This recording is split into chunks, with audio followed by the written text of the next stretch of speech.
네, 사랑하는 성도님들, 데살로니가전서 4장 말씀은 중요한 말씀입니다. 이전의 내용과 이제 그 흐름이 조금 바뀌어서 아주 중요한 전환점이 되는 그런 내용입니다. 먼저 우리가 묵상했던 1장부터 3장까지는 데살로니가 교회가 믿음 안에서 굳건하게 서 있는 것을 칭찬하고 또 그 믿음을 위해서 사도 바울이 기도하는 그런 내용이죠. 이제는 4장, 어찌 보면 본론으로 실제적인 권면이 들어가는 그런 말씀입니다. 그렇다면 어떻게 살아야 하는가? 너희들이 지금 믿음으로 굳건히 서 있는 것 너무나 아름다운 모습인데, 그렇다면 이제 어떻게 살아야 하는가에 대한 교훈이 이어집니다. 자, 먼저 1절 말씀입니다. 그러므로 형제들아, 우리가 끝으로 주 예수 안에서 너희에게 구하고 권면하노니 너희가 마땅히 어떻게 행하며 하나님을 기쁘시게 할 수 있는지를 우리에게 배웠으니 곧 너희가 행하는 바라 더욱 많이 힘쓰라 라고 말합니다. 자, 너희가 이미 잘하고 있지만 더 나아가야 한다라는 권면입니다. 이것이 우리 신앙생활의 중요한 원리입니다. 성도는 항상 성장해야 되고 또 이미 도달했다고 착각하지 말고 또 만족해서도 안 된다라는 말씀입니다. 자, 먼저 1절부터 8절까지의 내용을 보면 하나님을 기쁘시게 하는 삶을 배우고 실천해야 한다라는 것을 알려주고 있습니다. 이미 잘하고 있다라고 칭찬하면서도 동시에 더 많이 힘쓰라 라고 권면합니다. 믿음은 정체되는 것이 아니라 성장하는 것이기 때문입니다. 3절을 보니까 하나님의 뜻은 이것이니 너희의 거룩함이라 곧 음란함을 버리고. 자, 성경은 우리의 삶을 하나님께서 바라보시며 원하시는 하나님의 뜻이 있는데 여러 방식으로 설명을 합니다. 하지만 여기서는 분명하게 거룩을 말하고 있습니다. 너희의 거룩. 하나님의 뜻은 우리가 알 수 없는 그냥 어떤 추상적인 그리고 또 어려운 그런 것이 아니라 우리가 거룩하게 사는 것입니다. 당시에 그리스 로마 사회는 우리가 역사적으로도 많이 알지만 음란함이 만연했던 그런 시대였습니다. 성적으로 문란하고 문화적으로도 그 성적 문란이 용인되었고 종교의식과도 또 연결되어서 여러 가지 음란한 성적 문란함이 판을 쳤던 시대였습니다. 그런 환경 속에서 그리스도인들이 성결을 지키는 것은 쉽지 않았습니다. 하지만 바울은 분명하게 말하는데 그리스도인의 삶은 세상과 달라야 한다. 그 성적인 음란을 버리고 거룩을 추구해야 한다.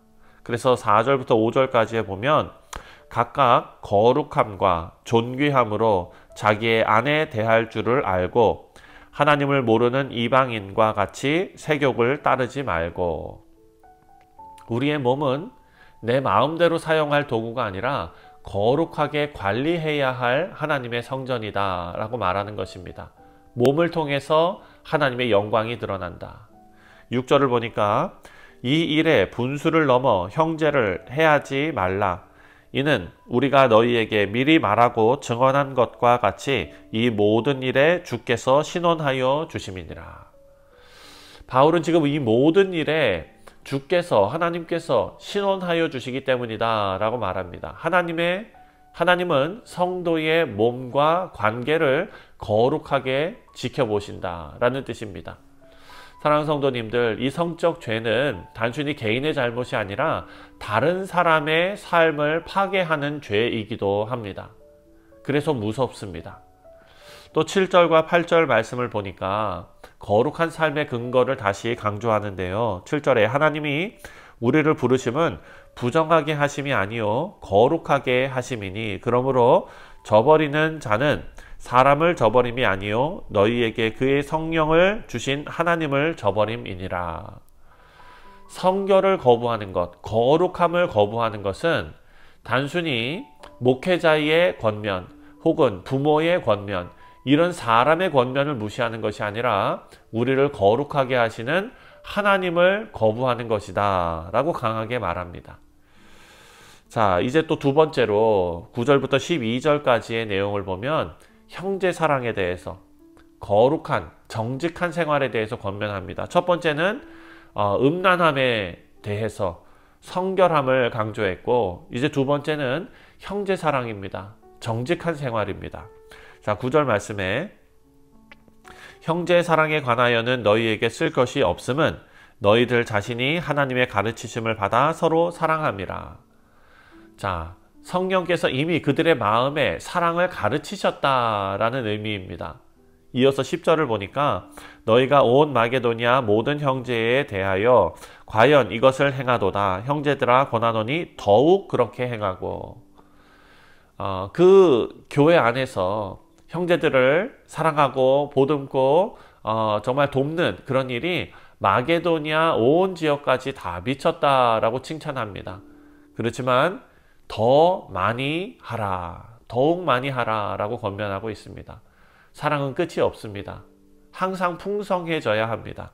이만큼 사랑하면 사랑의 끝이야 라고 말할 것이 없다라는 것입니다. 11절 말씀을 보니까 또 너희에게 명한 것 같이 조용히 자기 일을 하고 너희 손으로 일하기를 힘쓰라. 아멘. 조용히 라는 것은 소극적이라는 의미가 아닙니다. 아유, 드러나지 않게 해야지. 아유, 그냥 나만 알게 해야지. 이것이 아니라 불필요한 다툼이나 소란을 피하고 자기 맡은 일에 성실하라 라는 뜻입니다. 사랑하는 성도님들, 어떤 일을 해도 요란하게 하는 사람들이 있고 또 어떤 일을 해도 부드럽게 하는 사람들이 있고, 지금 사도 바울이 권면하는 것은 후자입니다. 당시에 데살로니가 교인 안에서 종말이 가까웠다고 생각하면서 일을 멈추고 무질서하게 사는 사람들이 있었습니다. 바울은 신앙이 현실의 책임을 회피하는 어떤 그런 이유가 돼서는 안 된다라고 가르치는 것입니다.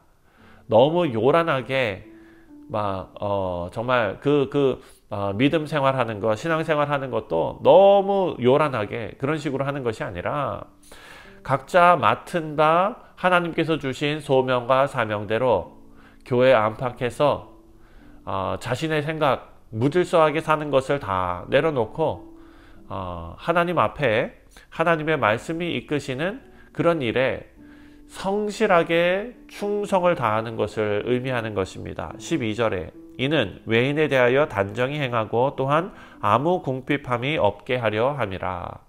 자, 성도가 성실하게 일하고 정직하게 살 때 세상 사람들에게도 좋은 증거가 된다. 외인에게 대하여 단정히 행하고 공동체 안에서도 서로에게 짐이 되지 않는다라는 말입니다. 결국 거룩과 사랑은 삶의 구체적인 자리에서 증명되어야 한다라는 것을 우리에게 알려주고 있습니다. 사랑하는 성도님들, 하나님의 뜻은 우리의 거룩함입니다. 신앙생활의 본질은 그냥 열심히 무엇을 하는 것이 아니라 우리 삶의 거룩이 드러나는 일입니다. 또 두 번째로 몸을 거룩하게 관리해야 한다. 몸은 내 것이 아니라 하나님의 것이고 성령께서 거하시는 거룩한 성전이다 라는 것을 생각해야 합니다. 세 번째로 형제 사랑은 끝이 없습니다. 이미 사랑을 실천하고 있다고 하더라도 더 풍성하게 사랑해야 합니다. 이만큼 사랑하면 끝났어가 아니다 라는 것이죠. 그리고 마지막 네 번째로 믿음은 성실한 삶으로 증거됩니다. 신앙은 현실의 책임을 회피하는 핑계가 아니라 내가 열심히 살아가는 것이 이제 주님 오시기 얼마 안 남았는데 이제 마지막 때인데 나는 그냥 기도만 하고 찬송만 하고 저 기도원 가가지고 살래, 이것이 아니라는 거예요. 현실의 책임을 회피하는 것이 아니라 오히려 더 성실하고 더 정직하게 살아가는 것입니다. 사랑하는 성도님들, 오늘 말씀을 통해서 하나님을 기쁘시게 하기 위해서는 우리가 거룩에 힘써야 한다. 그리고 형제를 더 깊이 사랑해야 한다. 세상 앞에서 성실하고 정직하게 살아야 한다 라는 것을 함께 생각했습니다. 오늘 하루도 거룩과 사랑으로 살아가시는 우리 뉴욕 성실장로교회 모든 성도님들 되시기를 주님의 이름으로 축원드립니다. 기도하겠습니다.